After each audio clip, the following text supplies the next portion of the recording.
seni izlesin yaşar şeşeklerge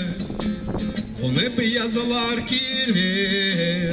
yazılar bizge bakıt güleşer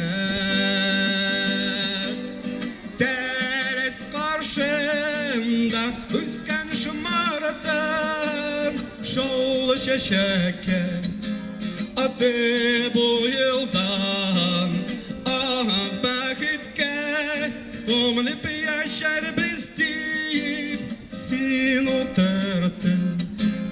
anı toyundan yalnız kış kızan yaşı kalmır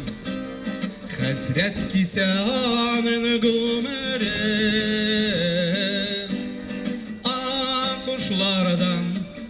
yazmış miga yazgan alda takın neler görürmen teres karşımda üsken şımartan şu şeşeke adı bu yıldan ah bakitke umlip yaşar bizdi sin oturtun anı toyundan yalnız kayınlardan sağır berkem yalnız kalgan talyandan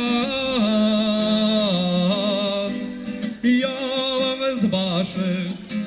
gönlüm kim yılatan yalnızlıktan al şu bardavan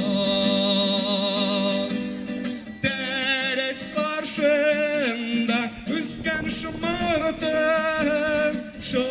şeşeke adı bu yıldan ah bakitke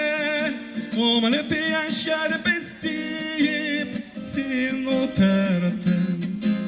anı toyundan sin oturtun anı toyundan.